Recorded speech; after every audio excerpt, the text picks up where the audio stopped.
Smartphone data tracking is more than creepy. Here's why you should be worried. Smartphones rule our lives. Having information at our fingertips is the height of convenience. They tell us all sorts of things, but the information we see and receive on our smartphones is just a fraction of the data they generate.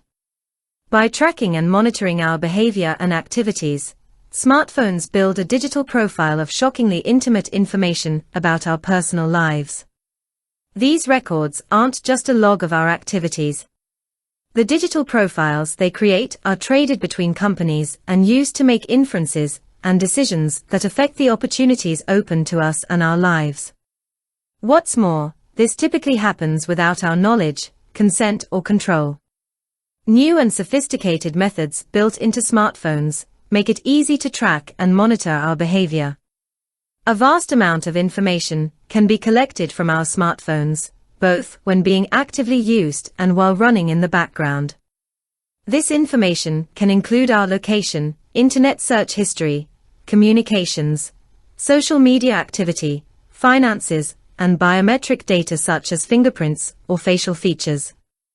It can also include metadata information about the data, such as the time and recipient of a text message.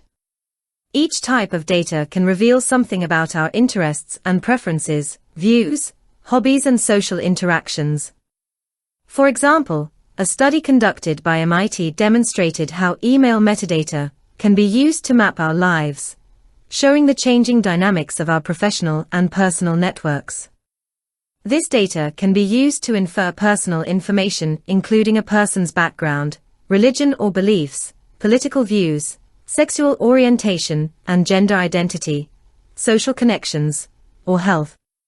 For example, it is possible to deduce our specific health conditions simply by connecting the dots between a series of phone calls. Different types of data can be consolidated and linked to build a comprehensive profile of us. Companies that buy and sell data brokers already do this. They collect and combine billions of data elements about people to make inferences about them. These inferences may seem innocuous, but can reveal sensitive information such as ethnicity, income levels, educational attainment, marital status, and family composition. A recent study found that 7 in 10 smartphone apps share data with third-party tracking companies like Google Analytics. Data from numerous apps can be linked within a smartphone to build this more detailed picture of us, even if permissions for individual apps are granted separately. Effectively, smartphones can be converted into surveillance devices. The result is the creation and amalgamation of digital footprints that provide in-depth knowledge about your life. The most obvious reason for companies collecting information about individuals is for profit, to deliver targeted advertising and personalized services. Some targeted ads, while perhaps creepy, aren't necessarily a problem, such as an ad for the new trainers you have been eyeing up. But targeted advertising based on our smartphone data can have real impacts on livelihoods and well-being, beyond influencing purchasing habits. For example, people in financial difficulty might be targeted for ads for payday loans. They might use these loans to pay for unexpected expenses, such as medical bills, car maintenance, or court fees, but could also rely on them for recurring living costs, such as rent and utility bills. People in financially vulnerable situations can then become trapped in spiraling debt, as they struggle to repay loans due to the high cost of credit. Targeted advertising can also enable companies to discriminate against people and deny them an equal chance of accessing basic human rights, such as housing and employment. Race is not explicitly included in Facebook's basic profile information, but a user's ethnic affinity can be worked out based on pages they have liked or engaged with. Investigative journalists from ProPublica found that it is possible to exclude those who match certain ethnic affinities from housing ads and certain age groups from job ads. This is different to traditional advertising in print and broadcast media, which although targeted is not exclusive. Anyone can still buy a copy of a newspaper, even if they are not the typical reader.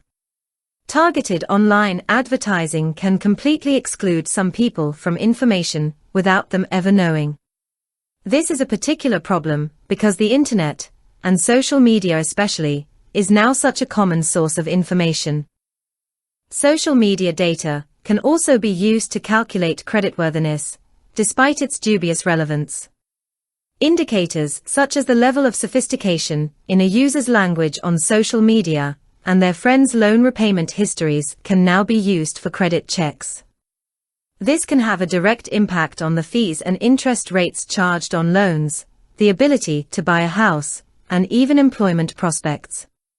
There's a similar risk with payment and shopping apps.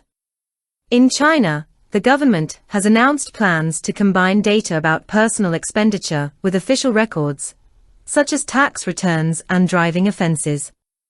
This initiative, which is being led by both the government and companies, is currently in the pilot stage. When fully operational, it will produce a social credit score that rates an individual citizen's trustworthiness. These ratings can then be used to issue rewards or penalties, such as privileges in loan applications or limits on career progression. These possibilities are not distant or hypothetical, they exist now. Smartphones are effectively surveillance devices, and everyone who uses them is exposed to these risks. What's more, it is impossible to anticipate and detect the full range of ways smartphone data is collected and used, and to demonstrate the full scale of its impact. What we know could be just the beginning.